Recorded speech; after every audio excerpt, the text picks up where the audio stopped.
내부자들의 시간 레몬리서치의 김민수 대표, 이코노미스토리의 김태성 본부장 두 분 모셨습니다. 어서 오세요. 네, 안녕하세요. 네, 반갑습니다. 자, 양시장 엇갈린 움직임. 삼성전자가 0.6% 정도 하락하고 있고요. LG에너지솔루션도 1% 하락. 그러나 하이닉스가 2% 가까운 상승 흐름을 나타내고 있는 가운데 지수가 살짝 코스피는 눌려있는 상황입니다. 근데 또 이게 또 언제 반전될지 모르니까 저는 희망의 끈을 놓지 않고 있고요. 과연 두 분은 또 희망적으로 시장을 바라보고 있을지 아니면 반대일지 업앤다운 의견 먼저 확인해 보시죠. 자, 두 분 모두 업 의견 주셨습니다. 자, 이 미국 시장이 4거래일째 연속이고요. 국내 증시는 오늘 만약 코스피가 상승 전환하면 코스피도 3거래일인가요? 4거래일인가요? 그게 뭐가 중요하겠습니까? 아유, 완전 올라만 중요한디, 그쵸? 4거래이건 5거래이건 예. 아니 근데 어쨌든 네. 업이라는 건 지금 시장이 약간 이렇게 뭔가 눈치도 보고 모멘텀을 계속 찾고 있는 그런 상황 속에서 긍정적인 부분들이 조금 더 많다라고 볼 수 있겠죠? 네, 그거보다 희망과 밝은 미래를 위해서 조금 더 무게를 하나요? 둔 네. 측면이 있고요. 좀 창피하네요. 네, 왜요? 시장이 밀리다 보니까. 시장이 밀리는데 김민수 대표님이 창피하세요? 나의 근데 업으로 얘기를 하다 보니까 네. 뭔가 핀트가 안 맞지 않느냐. 아, 좋은 이야기를 꺼내야 되는데 좋은 이야기 과연 있을까? 네, 근데 지금 단계가 딱 거기 갔습니다. 한 2,570 저항, 2,550 지지. 요 작은 박스권에서 움직이는 상황 같고요. 기술적. 네, 그리고 또 오늘 아침에 나왔던 얘기는 산업생산 한국이 발표됐습니다. 어떻게 발표됐죠? 마이너스 6. 원래 한 5%대 정도로 밀리지 않을까 싶었더니 좀 더 지수가 안 좋고 트리플 약세입니다. 소비, 투자, 설비, 투자 모두 다 소비, 생산, 투자. 네, 모두 다 이러다 보니까 어렵구나 라는 쪽에 대한 이제 실망감도 살짝 더 들어가는 것 같고요. 게다가 이제 조금 있으면 방송 중에 혹시나 나오게 되면 또 따끈따끈하게 중국 소식을 알려드리는 네네. 저희 중국 특파원. 매경입니다. 그래서 중국의 PMI 발표가 될 때가 됐는데 네. 기대감은 별로 없습니다. 그쵸. 네, 그런데 혹시나 어느 정도 안정된 모습들을 나오지 않을까라는 쪽에 중국에서 발표하는 그 중국 정부의 네. 발표다 보니까 그런 의지가 담겨서 나올 수도 있겠죠. 그렇기 때문에 그런 변화 일단 체크를 해봐야 될 것 같고 네. 그래서 결론적으로는 오늘 또 미국의 PC 지표 발표됩니다. 밤에. 네. 근데 생각보다 이제 상승 반전할 것이다. 라는 쪽에 대한 분위기는 다 나오고 있는데 그 다음날 가면 또 고용 지표 발표하죠. 그래서 이게 일단 금리를 살짝 자극했다가 고용 지표는 예상보다 좀 안 좋을 가능성이 있고요. 그럼 다시 금리가 떨어지게 됐을 때 시장 반응은 그래도 조금 좀 한숨 돌리려고 하는 분위기가 나오지 않을까. 네. 그래서 지금 10년물 국채 금리 거의 뭐 4.3대 4대까지 갔던 게 부담이었다고 하게 되면 약간 하향 분위기가 됐을 때 장중에 어젯밤에 4.1 깨는 거 제가 봤어요. 축하드립니다. 네, 그런 쪽 그러니까 이게 또 금리가 그렇다고 또 쭉 빠지면 좋은 건 아니에요. 그쵸. 네, 그렇기 때문에 지금 가격대 지금 상황에서는 금리가 올라가면서 시장에 대한 약간 위험 자산에 대해서 좀 경계감을 보였기 때문에 네. 지금 시점에서는 약간 4%대 밑으로 10년물 국채 금리가 내려오는 이런 모멘텀이 마련되면 좀 낫지 않을까라는 관점 쪽에서 네. 그렇게 말씀드렸습니다. 알겠습니다. 우리 오늘 김민수 대표님의 의상에 대한 칭찬들이 되게 많아요. 우리 마이크. 예. 의상 안에 보니까 뭐 락앤롤 써 있는 것 같기도 하고요. 아닙니다. 그냥 네, 고릴라군요. 와이프가 예. 고릴라처럼 열심히 돈 돈 벌어라. 벌어라. 네.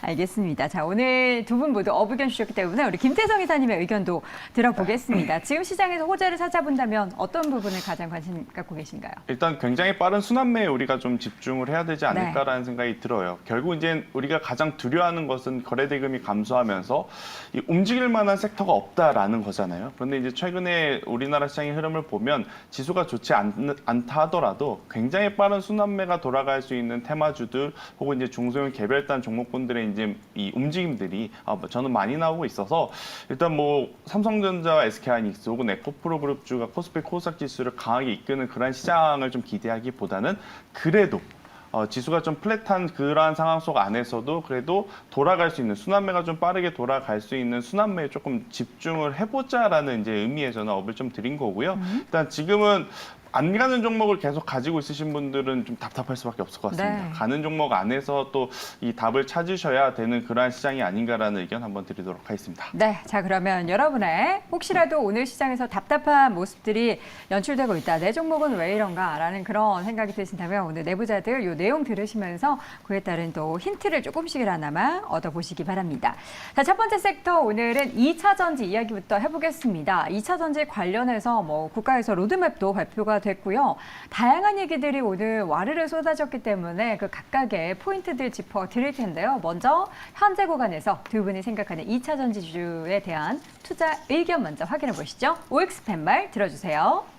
자, 두 분 모두 O 의견으로 말씀을 해주셨습니다. 일단 큰 거부터 정부가 보니까 2차 전지 반도체 모빌리티 관련한 국가 로드맵을 발표했는데 우리 2차 전지 얘기하니까 2차 전지 관련해서 어떤 로드맵을 발표를 한 겁니까? 네, 2차 전지 국가 전략 회의가 열렸습니다. 네, 열려서 지금 근데 열린지는 조금 되긴 했는데 거기서 나왔던 얘기가 다시 부각을 받는 것 같고요. 그쵸. 네, 거기서 2030년까지 20조 원 투자한다라는 쪽이고 거기다가 2차 전지 특히 초기술 격차를 또 끌어내겠다라는 쪽에서 아마 2차 전 5년 동안 그러니까 지금 5년이니까 2018년 뭐 조금 보게 되면 30년까지 양극재와 국내 생산 능력 4배 네. 그리고 또 장비 수출액 3배 쪽을 확대시키는데 돈을 투입하겠다라는 쪽이고요. 게다가 또 차세대 전고체 전지, 특히 중국이 영역을 넓히고 있는데 새로운 기술로 뭔가를 끌어가겠다라는 쪽에서 전고체, 반고체 이쪽에 대해서도 기술력을 집중하겠다라는 쪽에서 나왔는데 그러다 보니까 거기 같이 회의 때 참석한 회사가 또 눈길이 가죠. 어떤 회사가 참석했을까요? 네, 거기 삼성 SDI, 현대자동차, 롯데케미칼, LG와 고려아연 이렇게 되면은 LG 에너지 솔루션도 들어가 있습니다. 네네. 네, 그러다 보니까 이런 쪽에서 2차 전지 업체들과 함께 끌어내는데 맨 끝에 보면 고려아연이 들어가 있죠. 고려아연 네. 오늘 이슈 많죠. 그렇습니다. 그때부터 부각이 고려아연이 들어가 있네? 라는 쪽에 대한 시각들과 함께 약간 벼졌다고 봐야 될 것 같고 네. 그래서 이제 전고체 쪽도 우리가 가장 먼저 상용화시키고 양산하겠다라는 어떻게 보면 이제 모여서 결의하는 거죠. 할 수 있어. 도원결의, 하자. 도원결의. 예, 이런 쪽으로 벼다가 나왔다는데 네. 시장은 좀 조금 늦게 반응하네요. 네. 늦게 반영을 하는 걸까요? 아니면은 재료를 샀다가 요거 나오니까 요거 잘 됐다 탁 물어가지고 관련된 기업들이 오르는 건지 싶은데 앞서서 고려아연을 잠깐 언급해 주셨는데 고려아연이 이뿐만 아니라 현대차와의 2차 전지 동맹 그러니까 여기서도 동맹을 맺었네요. 크로스하면서 무언가 이제 관련한 2차 전지 쪽에 광물부터 폐배터리까지 모든 라인의 밸류체인을 좀 같이 협업을 하겠다라는 내용이 전달됐습니다. 어떤 내용인지 좀 구체적으로 좀 알려주세요. 일단 들으시는 그대로입니다. 이제 현대차가 이제 고려아연과 이제 같은 팀을 이뤄서 네. 이제 아무래도 이제 광물의 확보 그리고 이제 폐배터리 뭐 이런 것들을 이제 같이 사업을 하겠다라는 이야기를 좀 했고 또 고려아연 같은 경우에는 이제 현대차 그룹 대상으로 이제 5,300억의 이제 유상 증자라는 이제 이슈까지 오늘 좀 있다 보니까 굉장히 또 변동성을 보이는데 이 5,300억이라고 하는 것은 아무래도 이제 공장을 또 짓는 데 들어가는 비용과 거의 이제 비슷하다라고 좀 보시면 될 것 같아서 네. 이제 단순히 나오는 뉴스라기보다는 꽤 물밑 작업이 좀 많이 진행이 된 그래서 이제 본격적으로 또 드라이브를 걸 수 있는 그러한 뉴스들이 아닌가라는 생각이 들어서요. 네. 일단 이 부분에 대해서는 사실 현대차보다는 고려아연이 득이 될 게 저는 좀 많다라는 생각이 듭니다. 그래요? 고려아연 같은 경우에는 그동안에 사실 이제 뭐 전기차 섹터 내에서 그렇게 뭐 두드러진 그러한 기업은 아니었는데 이번에 또 새로 얼굴을 또 선을 베인 그런 상황이라서 또 시장의 관심이 저는 고려아연 쪽으로 한 번 더 수급의 쏠림이 나타나게 된다라고 하면 충분히 이 좋은 모습을 좀 보일 수 있지 않을까라는 생각이 들고 있고요. 일단 현대차도 그렇고 기아도 그렇고 일단 굉장히 많은 이슈들이 나오지만 실적에 대한 부담감 그리고 판매 대수에 대한 부담감들이 좀 남아 있어서 일단 현대차, 기아 같은 경우에는 이 뉴스에 좀 반응을 한다라기보다는 앞으로 나오는 이 판매 데이터를 좀 보시면서 우리가 고려를 좀 해봐야 되지 않을까라는 의견을 한번 드려보도록 하겠습니다. 오늘 좀 라임의 연속인 것 같습니다. 네. 제가 체크하지 않았지만 우리 그때부터 고려아연이 부각됐다. 고려를 한번 고려하는 고려 한번 해봐야 되지 않을까. 예, 고려대분들 일어나십시오. 자, 이어지는 2차 전지 관련한 이벤트는 SK 쪽에서도 있어요. SK온이 요새는 물질이 뭐 새롭게 발견된 게 많아가지고 배터리 용량을 최대한 25% 더 늘릴 수 있고 충전 속도도 더 빠르게 할 수 있는 고체 전해질 개발에 성공을 했습니다. 고해성사할 뻔했네요. 이 내용도 좀 전달해 주세요.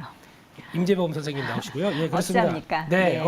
지금 이쪽 관련된 쪽에서 뭐 전고체 배터리 관련된 기술을 계속 개발하려고 먼저 약간 삼성 SDI 쪽으로 한번 분위기가 불다가 뭐 파일럿 라인까지 설치했다라는 쪽으로 이게 나오고 그다음에 아닌데 우리 LG에너지 솔루션 열심히 하고 있는데 그러면서 라인도 약간 공개를 했던 적이 있었죠. 네, 그런데 이번에는 또 SK온이 보니까 아까 고대 얘기하셨는데 이번엔 당국대입니다. 예, 당국대 신소재 공학과 팀하고 같이 네. 연구를 해서 어떤 산화물계 고체 전어질 관련된 쪽을 성과를 냈다라는 쪽으로 보여주는데 근데 이게 지금 요즘 또 이런 거 관심 많죠. 새로운 신소재. 그러니까요. 네, 오늘 보니까 아침부터 또 흑연 관련주 또 강하게 움직였었죠. 네. 네, 이것도 천연 흑연, 인조 흑연 가면서 나오는 또 그러니까 그래핀 관련주도 움직이고요. 뭐 난리더라고요. 그러니까요. 네, 그러니까 새로운 신소재에 대한 관심이 언제 대한민국이 이렇게 과학기술에 관심이 높았다고. 근데 네. 의외로 네. 우리나라가 또 IT 강국이기도 하지만 IT를 넘어서서 과학에 대한 관심이 진짜 많은 게 그 유튜브 중에서도 과학 유튜브가 진짜 인기가 많더라고요. 네. 몰랐는데. 그거 추침용입니다. 아, 그래요? 네, 추측을 원활하기 위해서. 잘 네. 때 이제 어려운 얘기 들으면 잠이 솔솔 오니까. 그렇습니다. 아, 그런 예. 용도였군요. 몰랐습니다. 근데 그런 쪽에서 나왔을 때 이제 가장 중요한 게 이게 그래서 와 이제 새로운 물질 개발돼서 이제 전고체 쪽으로 빠르게 가겠구나가 아니라 이게 시간은 또 양산할 때는 많이 걸리겠죠. 그렇죠. 네, 그렇기 때문에 주가에 대한 반응은 그냥 그렇다라고 봐야 될 것 같고 가장 중요한 거는 전고체, 반고체 뭐든 간에 제일 중요한 게 확대되게 되면 그냥 생산하는 건 아무 문제 없습니다. 한번 해봐서 여기 달면 되지 뭐. 그런데 가격 일단 비쌀 거고요. 네. 가격을 떨어뜨리기 위해서는 대규모 자금과 함께 양산이 들어가야 되는데 아. 그럴 때는 또 라인도 다시 깔고 또 수율이 나와야 되다 보니까 시간도 많이 걸리고 이런 상황들이죠. 네. 이거를 생각했을 때는 제가 생각하는 것보다 2024년, 2025년 다가오기는 시간이 더 걸릴 수 있다. 이렇게 일단 봐야 될 것 같습니다. 네. 자, 그러면 2차 전지 소재 관련해서 오늘 뭐 다양한 2차 전지 전체 섹터에 영향을 미칠 만한 이야기들이 많이 나오고 있는데 그렇다고 다 싹 오르는 게 아니에요. 그럼 지금 시점에서 우리가 소재주 주가를 좀 한꺼번에 끌어올릴 만한 모멘텀은 뭘로 좀 비교를 해볼 수가 있을지 두 분은 어디에 가장 큰 관심을 갖고 계실까요? 먼저 말씀해 주시죠. 네, 일단 뭐 저는 오늘 기준으로 보면 지금 음극재 관련 기업들이 사실 상대적으로 좀 좋은 퍼포먼스를 네. 보이곤 있습니다. 일단 뭐 이것들이 이 흑연에 대한 국산화 이야기에 함께 이제 같이 반영이 된 상황이다라고 좀 보시면 될 것 같은데 일단 최근에 우리나라 시장 전체적으로의 이 패턴을 보면 강하게 출발을 하나 장 중후반부에 보면 윗꼬리들이 좀 많이 달려 있는 모습들이 좀 많아요. 지금 오늘 소재 관련 기업들도 사실은 장 초반에는 굉장히 다 같이 강했다가 일단은 현재 구간에서는 조금 이제 선별적인 모습을 좀 보이고 있는데 일단 그럼에도 불구하고 그동안에 이제 양극재 쪽으로 이제 쏠렸던 관심들이 저는 음극재라든지 다른 소재주, 그러니까 전해액이라든지 이러한 쪽으로 또 분산이 되는 것을 한번 기대해 본다라고 하면 저는 대주전자재료 같은 경우에는 충분히 한 번 더 우리가 체크를 해봐야 될 기업이 아닌가라는 생각이 들고 있고 네.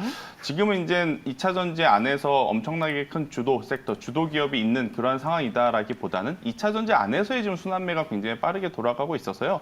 어떠한 기업, 어떠한 분야만 너무 이제 집중력 있게 보시는 것보다는 이렇게 조금 흘러가는 흐름을 좀 따라가시는 것도 저는 유연하게 전략을 좀 펼치시는 것도 좀 필요하지 않을까라는 얘기는 한번 들어보도록 하겠습니다. 흘러가는 게 안 된다면 뭐 기다려야죠 뭐. 2차 전지 그렇죠. 안에서 순환매가 돌면 내 사례가 오겠지 하는 생각으로 기다리는 그런 방법도 있을 것 같은데 대주전자재료 언급해 주셨는데 현재 주가 5% 넘는 상승세 보이고 있는 상황이고요. 소재주 주가 모멘텀 어디서 찾으십니까? 네, 소재주 가기 전에 중국에서 지표 발표가 나왔습니다. 나왔습니까? 네. 중국 지표 전해 주시죠. 네, 베이징입니다. 네. 그래서 일단 제조업 지표 보니까 49.7로 나왔네요.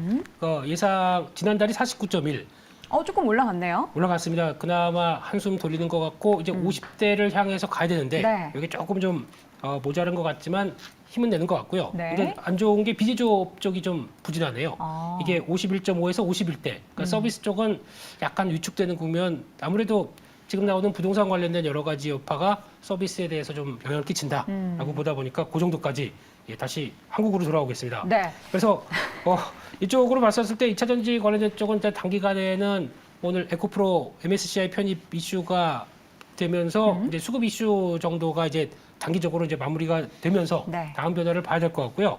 그런 쪽에서 특히 뭐 앞서 흑연 관련된 쪽을 말씀하셔서 이제 실리콘 응급제가 다음 대세이기 때문에 가는 것들 맞다고 보여지고 있고 네. 개인적으로는 전구체 관련돼서 속도 내는 회사 중에 에코앤드림 같은 경우도 지금 시점에서는 공장 증설 다 했고 이제 꾸준히 성과 나온다라고 하게 되면 이 부분도 이제 거의 가시화가 되는 게 아닐까라는 쪽에서 하반기는 실적 변화가 좀 빨리 나오지 않나라는 쪽에서 한번 관심 있게 봐야 될 것 같습니다. 신규 관심 종목으로 에코엠 드린 전구체를 기다리며라는 또 신규 리포트도 최근에 발간이 됐습니다. 본격적인 매출 성장이 지금 앞으로 나타날 것에 대한 기대감을 담은 내용인데요. 여러분 관심 있는 분들 이 내용 함께 확인해 보시면 좋을 것 같고요. 에코앤드림도 최근 이제 주가에 좀 하락을 멈추고 다시 돌아선 가운데 오늘장 1%대 오른 35,200원 기록이 되고 있습니다. 자, 첫 번째 섹터로 2차 전지 이야기들 쭉 이야기 나눠봤고요. 이번에는 오늘 참 이 미용기기 쪽 이 내용 보면서 깜짝 놀랐습니다. 신고가 또 사상 최고가 기록하는 종목들이 참 많은데요. 미용기기 관련한 두 분의 현재 구간에서의 투자 의견 어떨까요? OX 팻말 확인해 보겠습니다. 들어주시죠. 네. 우리 김 스태프님 얼굴 진짜 작으시네요. 바로 가려주시죠. 김태성 이사님도. 저는 안 그런 것 같은데요. 다 가려졌어요. 네. 가려졌어요. 이마 살짝 보이는데 가려졌습니다. 뭐가 중요합니까? 얼굴 작은 게. 자, 미용기기. 원택 안 볼 수가 없습니다. 현재 주가 6% 넘게 올라가고 있고요. 장중에 14,970원 현재 고가에서 등락을 보이고 있는데 너무 좋아도 너무 좋잖아요. 뭐 원택뿐만 아니라 오늘 다른 기업들도 그렇고요. 네, 이게 일단은 첫 번째는 오늘 또 MSCI 편입 관련해서 소형주 쪽에 네. 들어가 있다 보니까 거기 들어오는 수급들 같이 들어온다고 봐야 될 것 같고요. 두 번째는 수출 데이터 이제 발표될 때가 됐습니다. 8월달 그러니까 내일 8월까지 수출 데이터 발표될 텐데 그중에서 이 미용기기 역시 좋을 거야 라는 기대감이 반영된다고 봐야 될 것 같은데 그 전부터 나왔던 원택하면 그거죠. 올리지오. 그렇죠. 네. 이름 너무 잘 지었어요. 네. 올리지오. 거기서 나오는 뭐 브라질 향부터 보니까 최근에 말레이시아 쪽으로도 말레이시아? 성과가 기본 물량이 한 2배 늘었다라는 네. 쪽으로 얘기 나오면서 좀 부각을 받는 것 같고 근데 새로운 브랜드가 라비앙이라고 있습니다. 예. 이게 이게 이름이에요? 라비앙. 라비앙? 이게 약간 좀 그 남미 쪽으로 가다 보니까 이름을 그런 쪽으로 좀 가지 않았나 라는 쪽으로 보고 있는데 그러네요. 라비앙. 이게 타이트닝. 네. 그리고 잠깐만. 이 리프팅과 타이트닝은 무슨 차이죠? 모공? 네, 그런 건가요? 제가 안 해봐서 모르겠습니다만, 그러니까 약간 좀 그래야 이제 좀 처진 것 피부와 이렇게 좀 압축시켜야 된다고 그러네. 뭐 그렇게 되지 않을까. 그냥 말 그대로 그냥 타이트닝, 화이트닝, 그냥 좋다고 합니다. 그래서 어쨌든 젊어진다. 네. 결론은 젊어진다. 그런 쪽에서 지금 성과 나오면서 보고 있는 쪽에 새로운 동력이다라고 하다 보니까 그런 것도 잘 팔리는지 봐야 될 것 같습니다. 네, 올리지오와 이어서 라비앙에 대한 레이저 장비 두 개 다 모두 의료기기입니다. 이런 부분에 대한 기대감을 가지고 있다라는 측면인데 사실 원택 말고도 클래시스도 좋잖아요. 네, 일단 뭐 클래시스가 일단은 대장주였죠. 그러니까 특히나 이제 슈링크 같은 경우에도 이제 국내에서도 이제 매출이 굉장히 높지만 또 이제 이 또한 해외에서도 이제 매출 비중이 계속해서 늘어나고 있는 상황. 특히나 이제 제가 KPV 미용 의료기기 이야기를 드렸을 때 가장 강조드렸던 부분이 기계를 한 대씩 파는 이 누적 판매 대수도 중요하지만 그렇게 누적으로 팔아두면 거기에 카트리지, 그러니까 소모품에 대한 매출이 굉장히 또 크게 붙기 때문에 실적에 대한 부분을 우리가 조금은 더 높게 기대해봐도 괜찮다라는 이야기를 좀 많이 드렸어요. 왜냐하면 기계를 한 대 판매에 있어서 이 마진율이 약 20에서 25%인데 소모품 같은 경우에는 90에서 95% 정도가 마진율로 남기 때문에 아무래도 이 소모품을 많이 팔면 팔수록 혹은 또 소모품을 많이 팔 수 있게 이 사업 환경을 만들어 놓은 기업이다라고 하면 충분히 상반기를 뛰어넘는 하반기를 좀 기대해 볼 수 있지 않을까라는 생각이 들고 있고요. 대신에 이제 기업별로 지금 속도차가 좀 나타나고 있죠. 뭐 클래시스, 제이시스 메디칼 혹은 이제 이 원택 같은 경우에는 일단은 대표 장비주들이 굉장히 좋은 판매 호조를 보이면서 52주 신고가 혹은 역사적인 신고가를 이제 넘어가고 있는 상황이라서 사실 이제 이들을 보면서 시청자분들이 트레이딩 하시기에는 다소 이제 부담이 느끼실 수는 있거든요.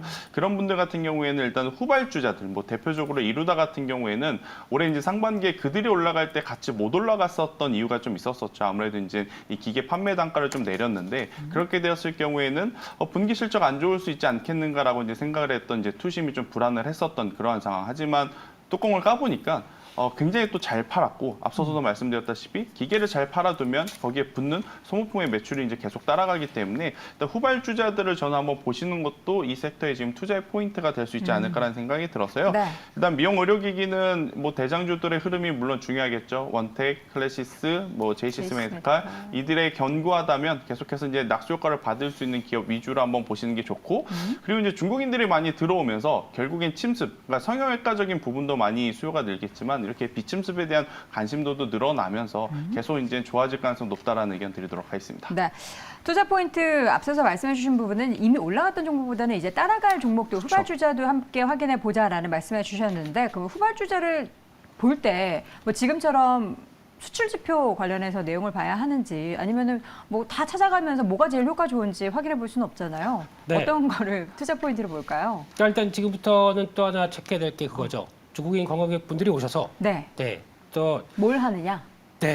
또 이제 그냥 한국의 에스테틱 샵 가서 그 좀 하고 이렇게 번들번들하게 오시면은 또 이제 그것도 하나의 모멘텀이 될 수 있기 때문에 그러면 또 어디서 봤더니 좋더라. 우리도 수입해야지 뭐 이런 쪽으로 나오게 되면 또 하나의 변화가 될 수 있기 때문에 그것도 일단 보셔야 될 것 같고 개인적으로는 이런 거 저런 거 다 보는데 일단 괜찮은데 밸류가 생각보다 싼 큰 종목들 이런 뭐가 것도 좀 있죠? 몽깐 게 있다고 보다 보니까 파마 리서치 같은 파마 경우도 리서치? 네, 이것도 한 번쯤은 관심 있게 봐야 될 자리 같고요. 네, 특히 면세점 판매로 들어가는 그 PDRN 연어 추출물, 연어에서 재생의학 관련된 쪽의 화장품이라든가 면세점 쪽에서 네. 한때 품절까지 났던 이런 쪽이다 보니까 이쪽에 괜찮을 것 같고요. 또 하나 거기서 리쥬란이죠. 리쥬란. 네, 이 의료기기 쪽 이쪽도 중요하게 봐야 되지 않나 하는 쪽이고 조금 작은 쪽에서 그래도 하이루론산으로 성과내는 회사가 바이오플러스가 있습니다. 하이루론산이라 하면은 여러분 피부 촉촉하게 만들어주는 겁니다. 아 그래요? 네. 네. 그냥 외웠어요. 네, HA 그냥 하이루론산 네네. 외웠었는데 촉촉한 피부. 네, 그걸로 나와서 아마 새로운 보톡스를 또 개발해서 나온다고 하는데 그래요? 그것과 함께 성과 나오게 되면 이런 회사들도 한때 또 초전도인가 그 관련주로 묶였었는데 뭐 투자한 회사가 있다고 네. 그건 아닌 것 같고요.